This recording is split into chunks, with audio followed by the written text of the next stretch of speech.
Hey guys, it is Tristan with Nerdette's NewsStand, and I haven't yet had a chance to cover this story. I did see people talking about it, and I actually find this rather fascinating. So Sony, and most of this is going to be a little bit of a rant, but even so, Sony is making a new Spider-Woman type movie. Okay, well, it's not Spider-Woman. I guess I need to be more specific. They could have gone with Felicia Hardy. They could have gone with Silver Sable. They could have gone with Spider-Woman. They could have gone with Spider-Gwen. There's all these characters they could have gone with. And I actually am very interested in what they are going to do with this because they chose Jackpot. Now, most of you may disagree with what I think on this, but I actually think this is really smart. I think this is actually really smart. And there's a lot of reasons to why I think this is smart. And I think the biggest thing is when you take a big risk, and that's what Sony is doing essentially with Jackpot, there can only be, right, either a massive failure, which we could see, and that's very possible, but you could also see a massive reward. So, Jackpot was created by Dan Slott and Phil Jimenez, and she is not a very old character. I think she's from 2006 or 2007. Her name is Sarah Erner, something like that. She was pregnant. So that's the biggest change, right? She worked for Oscorp. She experimented with gene therapy and eventually got exposed to this lot 777. Well, the virus then rewrote her DNA, and Sarah does give birth, fine, but realize, she has super strength and a daughter named Madeline.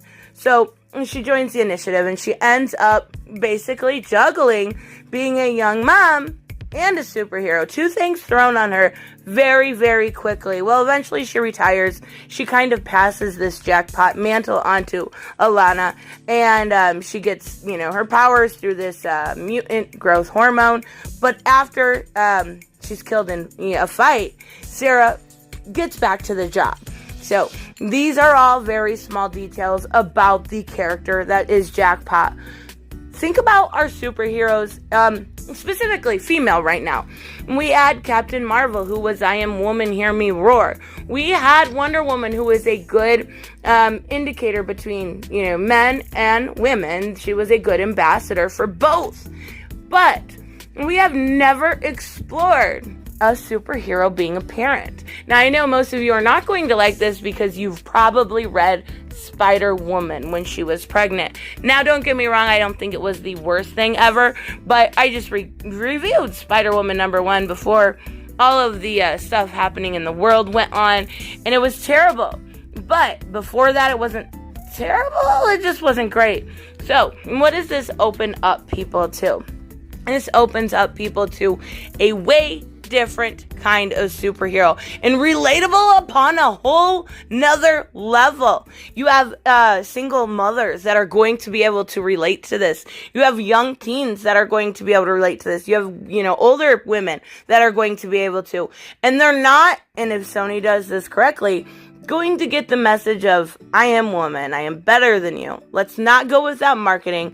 And of course, this isn't Marvel, so I don't think we're going to. I'm just saying, I think this is one of the smartest things that they have done in a long time. Now, Jackpot is not the most extravagant character. You are going to have to spice her up a little bit because she was mildly boring from time to time, but they could do it. Now, with that all being said, let's take a look at the Mary Sue, and this is where the rant comes in, because oh my god, we're finally getting a movie about a superhero mom, but a man is writing it. This is real. Let me remind you, this is real. So, not only is it a man, it is Marc Guggenheim. Marc Guggenheim can write. Marc Guggenheim has the chops. Not only that, but he's got the resume. This is like a big person. He's done Legends of Tomorrow, Arrowverse stuff. He's written plenty of comic books, including Jackpot. Wow, imagine that. He can make this work. But guess what?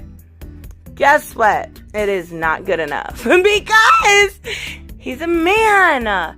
Oh, God, I hate this website. Like, literally, this is like, okay, so this is going to be like the worst dad joke ever, but this is a jackpot for Sony. But yet, they're going bitch. Yep. So does Guggenheim have the chops to bring Jackpot to the big screen? Undoubtedly. But this isn't criticism for Guggenheim or his work. But, come on. Could they really not find a woman? Really? Are you kidding me? Like, I understand, the whole, you've got to walk a mile in someone else's shoes to really understand them.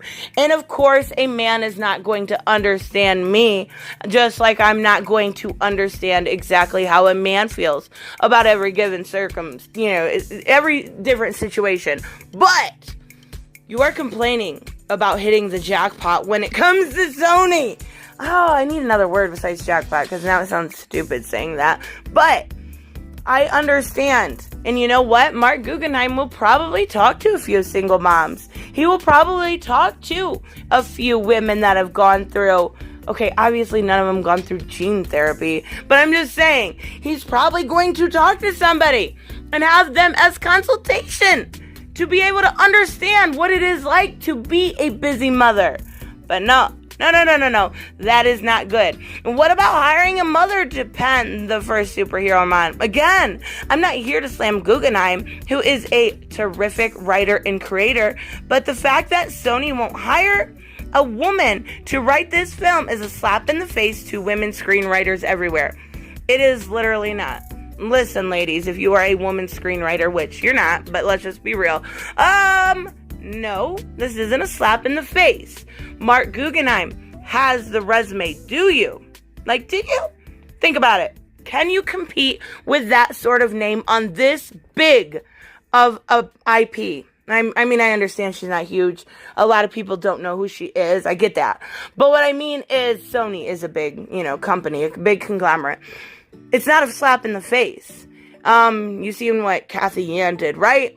You seen that whole mess that was Birds of Prey, and now he went this. No. You can't have it both ways. You can't say, in which this article absolutely says, Guggenheim is a terrific writer, but we don't want him. What? You cannot have it both ways. This, and I've talked about this before, is why I cannot stand feminism. There is no equality. They want something, and I'm talking about, a screenwriter here. They want that screenwriting position, not on merit, not based on their resume. They want it simply because they are a female. No, that is a trash reason. If you are a screenwriter, if you are any sort of writer and you are female, sure, you're going to have to work a little bit harder. I don't care who disagrees with when I say that, because women in that sort of field are going to have to work a little harder. You're going to have to earn somebody's respect, but once you do it, you know you did it fairly. You know you won that spot fairly, and not because you were given the role simply for being female. This is garbage. There's no equality left. There's none. You want, again, I've said this 100 times, you want superiority and you're not getting it. Wow. So let's see what this says. This is not to say that only women can tell female-driven stories. Oh, so he's a good screenwriter. And it's not only women can tell good female-driven stories. Oh, okay, so you want everything your way. But the story of a woman juggling heroism and motherhood deserves authenticity and accuracy that only someone who has experience in parenthood could provide. I don't know anything about Guggenheim, whether he is a father or not, but what makes you think he will not have a consultation on staff? What makes you think he will not do his research? Women screenwriters already struggle to make it in a male-dominated industry. Yup. Women, as career women, do that anyways. They have to work harder. I understand. It sucks. And it's not just because you have to work harder because you're a woman. It's because less numbers as a woman. But a struggle that gets compounded when you get pregnant and become a mother. Aw, shut up. film and television sets rarely offer any sort of child care and maternity leave for screenwriters. It's non-existent. Oh my God, really? Okay, so let's talk about this. If you are a screenwriter, you are more than likely a career woman. There's not a, you're probably going to take a break from doing that sort of thing if you want to become a mother. And I have absolutely no problem with that. I think that's fantastic. I've always been for the nuclear family. But to bitch, never mind, it's the Mary Sue. Of course they're bitching. What am I talking about? It's just dumb. I'm sick of this. I'm sick of, people wanting this simply because of their sex or their gender or something. And I've talked about this plenty of times, but it is a cop-out. It is a joke. Earn it. And if you didn't earn it, there's a reason. Anyways, sorry to yell too much, but God, people are so ignorant. Anyways, I will see you guys in the next one. Let me know what you think about Jackpot. Not only Jackpot, but, men are so bad, they shouldn't be writing women. That old trope. I will see you in the next one. Bye-bye. Hey guys, I want to give a huge shout out to my Patreon and subscribe stars. You guys literally make this channel possible. Huge thank you to Cage the Mick, Robert Mick Twiz, Black Knight Fool, Brucey, Chris Z, David L, David Rafford, Jeffrey Allen Carnes, Mighty Balls, Mike Buckner, Maizen Barbosa, Ruskart, Ryan Decker, Robert Hoffman, and Doc Holliday. You guys are absolutely amazing, and thank you so much for all your support. Don't forget on the way out to like as always if you enjoy the content and hit subscribe. And I will see you in the next one. Bye-bye.